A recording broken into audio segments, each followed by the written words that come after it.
자, 123회 그 전산회계 1급 A형 이론 문제부터 풀겠습니다. 회계의 질적 특성 중 신뢰성에 해당하는 항목으로 볼 수 없는 것. 제가 이거 맨 처음에 이렇게 했죠. 목적 EAP.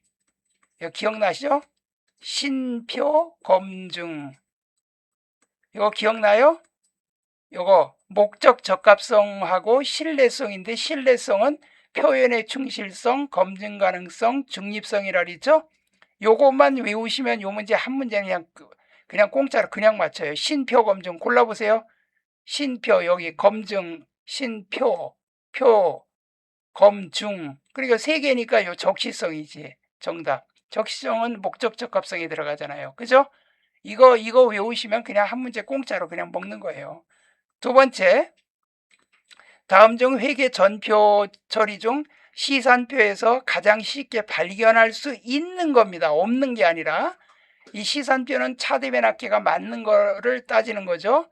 동일한 문계를 중복으로 입력했다. 그러면 양쪽에 똑같은 금액을 입력했기 때문에 이건 합계가 맞으니까 이건 발견이 안 돼요. 지금 여기 발견할 수 있는 거예요. 차변 문계 입력 후 대변 문계를 누락했다. 이거죠. 차변 문계는 입력을 했는데 대변 문계 누락했으면 금액이 안 맞겠죠. 한쪽이 빠졌으니까. 그렇죠? 그 다음에 계정 과목을 잘못 입력, 상대방 계정 과목이나 뭐 자기 계정 과목 잘못 입력했더라도 차대변 금액만 똑같으면 되니까 이거 발견 안 돼요. 차변과 대변의 계정 과목을 반대로 입력했다. 이것도 안 됩니다. 발견이 안 돼요. 근데 발견할 수 있는 것은 금액에 초점을 맞춰야 돼요. 그러니까 차변 문계 입력하나 대변 문계는 안 했단 말이에요. 그러면 금액이 안 맞으니까 발견이 되겠죠. 그 다음에 재무상태표의 구성 요소인 자본의 구분으로 옳지 않은 것은, 자본은 자본금, 자본이여금, 자본조정, 기타 포괄손익 2개의 이익이여금, 이게 5가지로 구성되어 있어요. 자본금은 일주액면 곱하기 발행주식수입니다. 자본이여금은 주감자, 감자가 주식이다. 어디? 강원도. 옛날에 그랬단 얘기예요. 주감자. 그 다음에 그 자본조정은 주감자의 반대. 그 다음에 기타 포괄손익 2개는 대표적으로 매도가능증권 평가손실이나 평가이익, 재평가이익여금 같은 것들. 그 다음에 이익이여금은 이월이여금과 미처분이여금 뭐 이런 것들, 무슨 적립금 이런 것들이에요. 그러면 자본 여기에 속하지 않는 거는 예수금이죠. 예수금은 부채니까. 맞죠? 이렇게 보시면 되고, 4번. 다음 아래 설명하는 재고자산의 원가 흐름을 가정한 가장 적절한 것은 뭐냐? 입고된 재고 중 먼저 들어온 곳이 먼저 출고된다. 그러면 여기서 답이 딱 나왔죠? 먼저 들어온 게 먼저 나간 무슨 법이에요? 그러니까 이건 뭐 읽어볼 것도 없어. 물량 흐름과 유사의 현실성과 이해도는 높지만 물가 상승 시에는 수익보다 낮은 원가가 대응되어 이익이 과대 계상될 수 있는 단점이 있다. 그러니까 옛날에 사온 게 원가가 되니까 이익이 많이 난 걸로 되죠. 그러니까 물가 상승 시, 요새처럼 물가가 올라갈 때는 후입선출법을 하는 게 이익이 적게 나죠. 근데 국제회계 기준에서는 인정을 안 하지만 세법에서는 인정을 합니다. 9월 말까지만 세무서에 신고하면 돼요. 9월 말까지 세무서에 신고하면 이걸 인정해줘요. 신고 안 하잖아요. 그러면 세무조정을 해야 돼. 그러면 그 이익이 많이 난 걸로 해갖고 세금을 물려버려요. 다음 중 유형자산의 특징이 아닌 것은 그랬어요. 유형자산의 특징이 아닌 것. 유형은 형체가 있는 거죠. 영업활동에 사용할 목적으로 보유하는 자산일 것. 맞죠? 등기 등록, 명의 개서 등을 요하는 자산일 것. 명의 개서, 뭐 등록, 등기는 맞는데 등기를 꼭 100% 할 수 있는 건 없죠. 100% 할 수 있는 것도 있지만 할 수 없는 게 있어. 건설 중인 자산 같은 건 아직 완공이 안 됐기 때문에 등기를 아직 할 수가 없어요. 그래서 이게 2번이 틀렸어요. 명의개서 같은 거 뭐 이런 거는 유형자산에서 말 안 쓰죠. 등기 이전 그러지. 그 다음에 등록 같은 거 이런 거는 뭐 이제 영업 허가증 같은 거 뭐 이런 거니까 이 말은 유형자산에 맞는 말이 아니에요. 여러 회기간에 걸쳐 사용할 것, 물리적 형체가 있는 자산. 형체가 있어요. 그러니까 유형이죠. 그러면 또 이어서 자, 무형 자산과 관련된 설명으로 가장 옳지 않은 것은 자, 무형은 형체가 없는 거. 이거 시험에요. 여러분들 그 프린트 나눠드린 거 보시면 알겠지만 무형 자산하고 유형 자산에 대해서 시험 문제 많이 나와요. 이론에. 상당히 많이 나옵니다. 그래서 전산세무 2급에는 유형과 무형 자산에서 굉장히 많이 나와요. 자본하고 이런 데서. 무형 자산과 관련되는 설명으로 가장 옳지 않은 것. 형체가 없는 거예요. 내부적으로 창출된 내부적입니다. 브랜드, 고객 목록, 출판 제목 등은 무형자산 회계 처리할 수 없는데 있다 그랬죠? 그러니까 옳지 않은 거니까 1번이 딱 답이 그냥 벌써 나와버렸죠. 시험장에서는요, 답이 딱 나왔다, 이게 확실하다, 그럼 그냥 읽지도 말고 그냥 넘어가면 돼. 그러면 시간 절약되잖아. 근데 여기서는 다 읽어봐야죠. 연구와 개발 활동 중 구분이 불가능한 경우 지출은 연구 단계에서 발생한 거로 본다. 시험 문제가 어떻게 나올지 모르니까, 이 지문이 어떻게 나올지 모르니까 제가 설명은 다 해드리는 거예요. 연구와 개발, 우리는 연구비는 그냥 경상 연구 개발비 단기 비용으로 처리합니다. 그러나 신제품을 개발하고 이렇게 특정한 프로젝트 팀을 형성해서 이렇게 신제품을 개발한다든가 뭐 특허를 낸다든가 이렇게 하기 위해서 하는 거는 개발비로 우리가 처리를 할 수 있어요. 그래서 무형자산 인식요건을 충족할 때는 그거는 무형자산으로 취급을 합니다. 자산으로 처리하라. 그런데 이렇게 구분이 불가능할 때는 그냥 비용으로 처리하라 이거예요. 무형자산은 비유동자산이며, 맞죠? 비유동자산에 유형자산, 무형자산, 투자자산, 기타 비유동자산 이런 게 있죠. 물리적 실체 없이 장기간 사용되는 자산이다. 맞아요. 무형자산의 상각 방법은 이런 거 중요합니다. 이거 꼭 외워두세요. 세무 2급까지 그대로가 나옵니다. 이거 똑같이 나와요. 세무 2급에 이거 똑같이. 경제적 효익이 소비되는 형태를 반영하여 상각 방법을 정하는데 소비되는 형태를 반영합니다. 소비가 많이 되면 많이 할 수 있어요. 정률법도 채택이 가능합니다.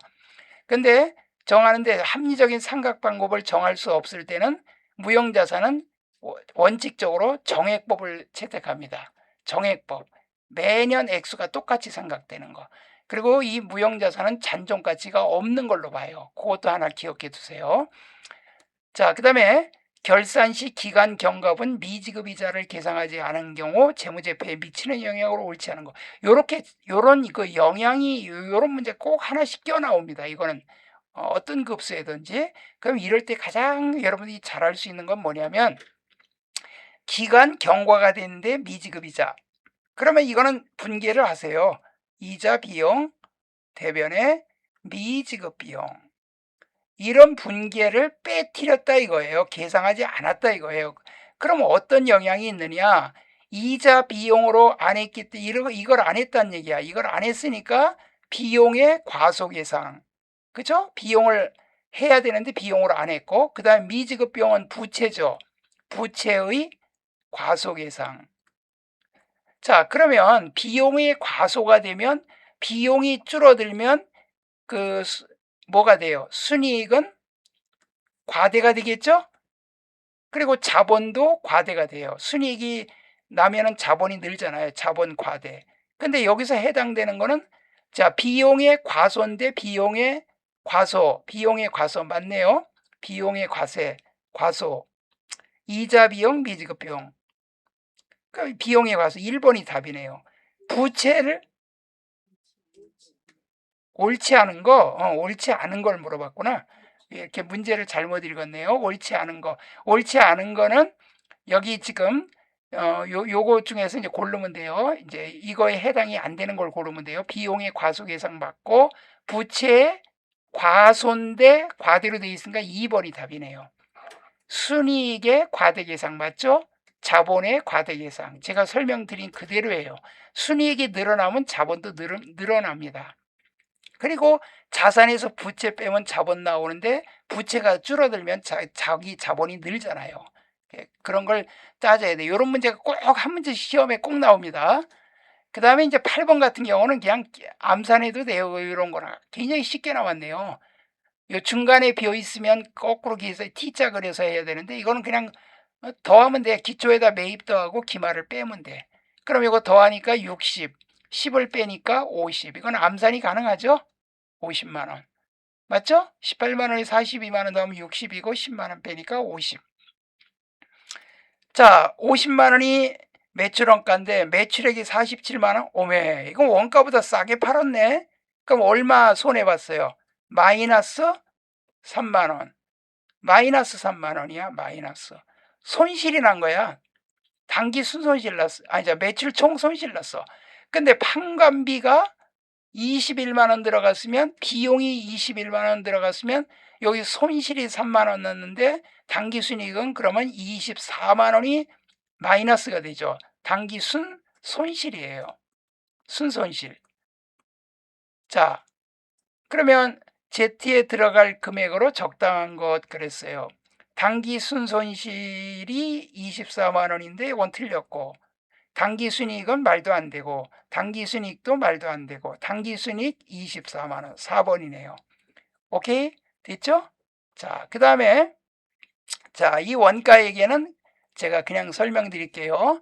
준고정원가에 대한 설명으로 옳지 않은 것은 조업도 변동과 무관하게 원가총액. 이 준고정원가가 뭐냐면요.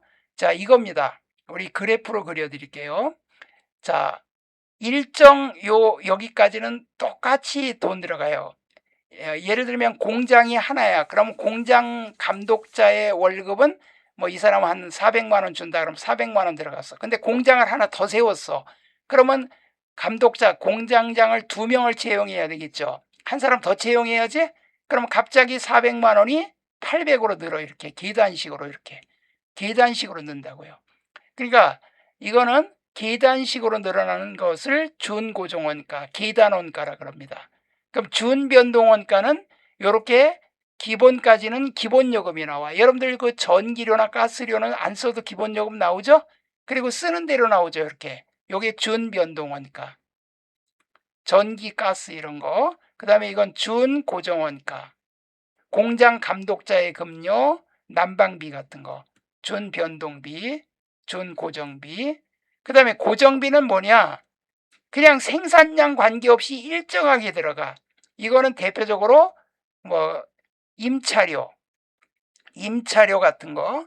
자, 공장 하나 빌려 쓰는데 생산을 많이 하든 적게 하든 임차료는 똑같죠. 생산 많이 한다고 집세 더 내고 생산 적게 한다고 집세 깎아주고 그런 사람 없잖아. 그러니까 똑같단 말이에요. 이게 고정비예요. 고정비. 그럼 변동비는 뭐냐? 보험료 같은 거 뭐 이런 거.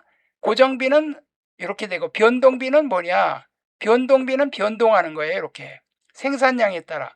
자, 하나 만들 때 100원 들어갔는데 2개 만들면 200원 들어가. 자, 대표적으로 우리 그 빵 만들 때 밀가루 있잖아요. 밀가루. 아유, 이거 잘못 그렸다. 여기 요렇게 요 점에 맞아야 돼.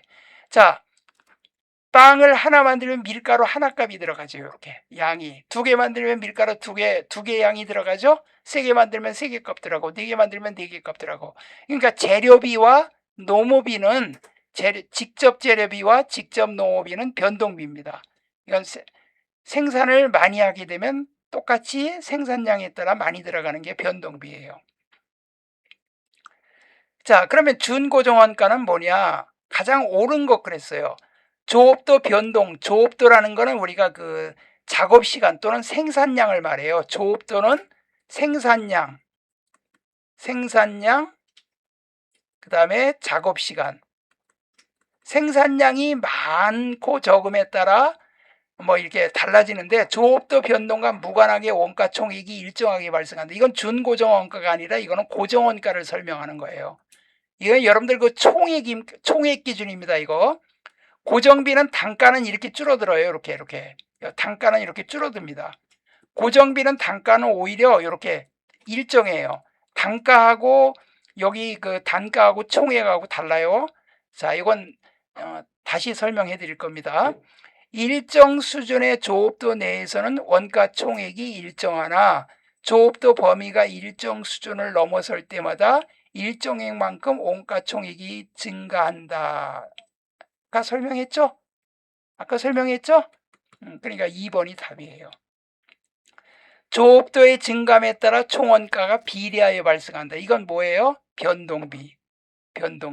요거는 변동비입니다. 그 다음에 일정한 고정원가가 발생하며 조업도 증가에 따라 추가적인 원가가 비례하여 발생한다. 이거는 준변동비. 이거는 준변동비. 요 개념만 아시면 돼요. 준변동비는 전기나 가스 요금은 기본요금 나와요. 이렇게 기본요금. 수도요금도 기본요금 나옵니까? 여러분 한번 보셨어요? 가정주부니까 그런 거 안 봐요? 나는 안 봐가지고 잘 모르겠네. 자, 그 다음에 10번. 보조부문 간에도 상호 용역이 존재할 때 이러한 상호 용역을 모두 고려하여 보조부문 원가를 제조부문에 배부하는 것. 모두 고려한다. 이건 추가적인 설명을 또 해드릴 거지만 이건 상호배분법이에요. 직접 배분법은 그냥 한 번만 배부하는 거고 단순 배부법은 없어요. 이거는 단계 배부법은 계단식으로 배부하는 거고. 자, 이거는 모두 고려한다. 그러면 상호배분법. 일부만 고려한다. 그러면 단계 배부법. 보조 부문은 전혀 고려하지 않고 제조 부문에만 배부하면 직접 배부법. 자, 그 다음에 자, 제조업을 영위하는 세무의 원가 자료이다. 세무의 단기 제품 제조 원가는 얼마인가? 여러분, 단기 제품은요, 대표적으로 재료비, 농업비, 제조 경비, 제조 간접비. 경비는 대부분 다 간접비에 속해. 직접비도 있어요. 직접 경비도 있어요. 외주 광고비와 특허권 사용료. 대표적으로 이렇게 세 가지를 얘기합니다. 근데 요거 두 개는 뭐라고 얘기하느냐면 가공비라 그래요. 여러분들 밥할 때 쌀은 재료예요. 그 다음에 밥하면서 거기에 그 전기료 이렇게 치사 버튼 누르면 전기 들어가잖아요. 그런 건 가공비라 그래요.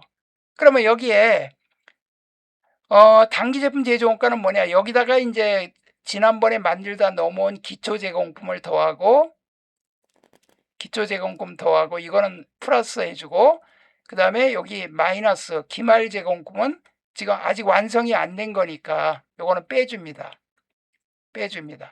그래서 여기 기초 제공품이 있고 기말 제공품이 있고, 그 다음에 여기 직접 노무원가 있는데 여기 보니까 가공원가가 나왔어요. 가공원가는 직접 노무원가하고 그 다음에 제조관제비를 합친 거니까 요거는 필요가 없어요. 가공비 속에 들어가 있어요. 그 다음에 원재료 매입액도 필요 없어요. 왜냐하면 여기 직접 재료 원가가 나와 있으니까. 그래서 이 두 개만 플러스하면 돼요. 그러면 160에다 80 더하면 240만 원이고 단기 총 제조 원가가 240이에요. 여기 여러분들 요 직접 재료비 그 빵 만들 때 밀가루 거기다가 이제 농업이 빵 만드는 사람 일하는 사람들 월급 줘야죠. 임금 줘야죠. 그 다음에 간접비 여러 가지 간접비 들어가죠. 보조재료 뭐 간접 농업이 뭐 그 다음에 여러 가지 전기 가스 수도 뭐 이런 거 다 들어가서 빵이 완성이 되는 거잖아요. 그래서 여기 직접 재료에다가 가공원가 더한 거에다가 기초 제공금 50만 원을 플러스하고 기말 제공금 70을 빼주면 220만 원이 나오죠. 50을 더하고 70을 빼니까 여기서 차이 20만 빼주니까 1번이 답이에요. 이렇게 됩니다. 그 다음에 12번 다음 자료를 제조지선 넘버 1의 제조간접비를 구하면 얼마인가? 제조간접비는 직접 농업비를 기준으로 배부한다. 이게 이제 이 그 재료비 농업비 간접비를 더하면 제조원가가 나오거든요. 자, 제조원가가 나오는데 여기 제조 간접비를 구하라 그랬어요. 요거 가로친 거 요걸 구하라 그랬는데 지금 보니까 요 제조 간접비 총액이 28만 원이에요. 28만 원 곱하기 얼마분의 얼마냐? 자, 직접 농업비 기준이야. 농업비가 많이 들어간 데는 많이 쪼개주고 적게 들어간 데는 적게 쪼개줘. 그럼 총원가 14만 원 중에 지금 얼마예요? 7만 원이죠? 7만 원. 그러면 요거 금액이 나와요. 14만 원 중에 7만 원이 차지해. 그러니까 요 직접 농업비가 차지하는 비율에 따라 요 제조간접비를 여기다 쪼개주면 돼요. 그럼 요거 2분의 1이죠. 2분의 1. 그럼 14만 원이 나오죠. 그래서 요 4번이 답입니다. 자, 그 다음에 이제 부가가치세입니다. 자, 제가 그때 설명드렸지만 부가가치세법상 세금계산서 필요적 기재사항이 아닌 거, 세금계산서에 그 고딕글씨로 진하게 테두리 들은 거 있어요. 공급하는 자의 사업자의 등록번호와 성명, 명칭. 자, 등록번호는 사업자 등록번호는 꼭 들어가야 됩니다. 그 다음에 공급받는 자의 등록번호도 꼭 들어가야 돼요. 양쪽에 등록번호가 없으면 절대 그 세금계산서를 세금계산서가 무효야. 그러니까 부가세 공제 못 받아요. 공급가액과 부가세도 꼭 들어가야 돼요. 근데 단가와 수량은 안 들어가도 돼요. 이거는 쓰면 좋고 안 써도 돼요. 그래서 4번이 답입니다. 자, 요거 기억나실 거예요. 필요적 기재사항은 프린트 보시면 진하게 고딕글씨로 진한 테두리 둘러 있는 거, 그게 필요적 기재사항입니다. 그 다음에 또 설명드렸을 때 사업자 단위과세 사업자, 이건 뭐냐면은 자, 우리 그 회사 지점이 10군데야. 그럼 10군데 각각 사업자 등록증을 내고 각각 세금계산서 발행하고 수취하고 세금도 각각 내야 돼. 근데 어떤 사업장은 세금계산서 낼 게 많은데 어떤 사업장은 세금계산서를 오히려 돌려받을 게 많아. 그러면 회사 돈이 돌려받는 거는 시간이 걸려요. 조기 환급이라 하더라도 이번 달 발생하면 다음 달 25일에 신청하면 그때부터 15일 이내니까 거의 한 달 이상 걸려요. 그러니까 이거를 사업자 단위과세 사업자를 이걸 선택을 하거나 주사업장 총괄납부를 선택하면 이 사업자 단위과세는 뭐냐면 사업자 등록증 번호를 하나만 내는 거예요. 그냥 통틀어서 10개 지점을 다 본점하고 합쳐서 그냥 하나를 내고 그냥 하나의 이 사업자 번호로 그냥 다 발급하고 수취하고 그렇게 하는 거예요. 그러면 이제 세금을 납부할 때는 뭐 하나로 하니까 전체 통틀어 가지고 이렇게 퉁쳐 가지고 내가 내야 될 게 있으면 내는 거고 받아야 될 게 있으면 받는 거고, 그러니까 회사 자금 압박이 그만큼 들어온단 말이야.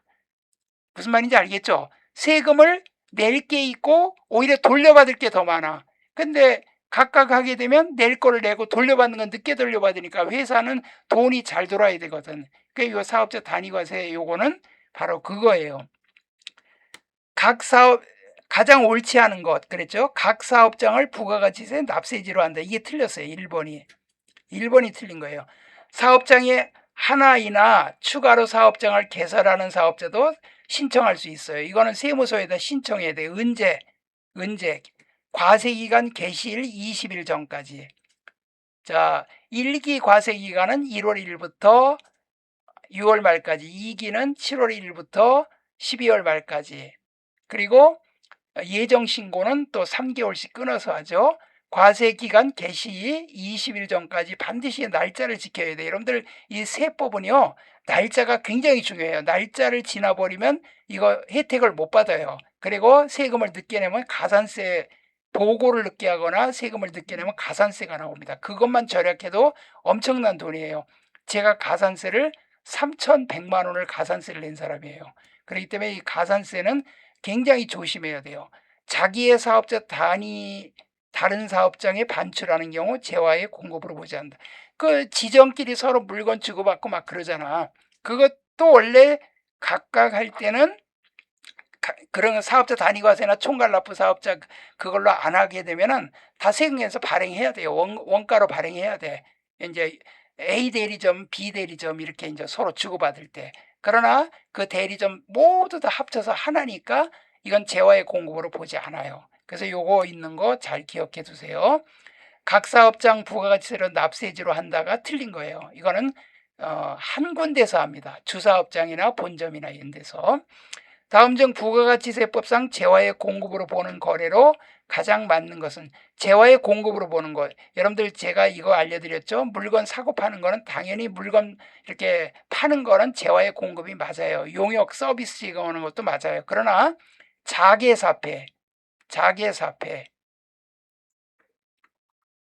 자 자가공급, 그 다음에 개인적 공급, 사업상 증여, 폐업시 잔존재화, 이거는 사실상 세금계에서 발행하지 않아요. 이거는 발행하지 않지만 이거는 자기가 자기한테 공급하는 거야. 현대자동차 대리점이 자기가 그러니까 현대자동차가 생산한 자동차를 그 회사 임원이 타고 다니도록 업무용으로 썼어. 그럼 자기가 자기한테 공급한 거야. 그래도 부가세 내야 돼요. 개인적 공급. 이거는 그 현대자동차가 누구야 지금? 누구죠? 현대자동차 누구죠? 정의선이가 자동차 자기 회사 거 갖다 써. 그럼 개인적 공급이잖아. 이것도 부가세 내야 돼요. 사업상 증여. 현대자동차가 거래처한테 물건을 많이 팔기 위해서 삼성전자에다가 자동차 10대 그냥 기부할게. 그럼 이거 사업상 증여도 이거는 부가세 내야 돼요. 매출 시가의 10%를 내야 돼. 폐업시 잔존재와 내가 물건 잔뜩 사다 놓고 폐업해버렸어. 그러면 국가에서 세금 받을 거 없잖아. 그 사올 때 부가세 공제를 받았을 경우에요. 공제를 안 받았으면 상관이 없는데 공제를 받았을 경우에는 폐업 시에 그 물건을 폐업해서 창고에 있더라도 폐업하는 순간 폐업일에 공급한 걸로 봐요. 그래서 그 시가에 10% 부가세 내야 돼요. 그래서 여기에 사업상 증여 있죠? 1번은 재화의 공급으로 봅니다. 그러나 세금을 물건으로 내거나 세금을 우리 회사가 생산한 물건으로 납부하거나 공매나 강제 경매, 그 다음에 담보의 제공은 공급으로 보지 않습니다. 공매는 한국자산관리공사에서 세금을 안 냈을 때 공매 처분합니다. 강제 경매는 채권자가 돈을 못 받았을 때 경매하는 게 경매고요. 공매는 그 세무서에서 하는 거예요. 담보의 제공 이런 거는 소유권이 넘어간 게 아니기 때문에. 그리고 공매나 경매는 뺏기는데 무슨 이거 세금까지 내. 세금 내는데 또 물납으로 하는데 무슨 공급이야. 그러나 사업상 증여는 공급이에요. 자, 여기까지 해서 이론 공부를 했습니다.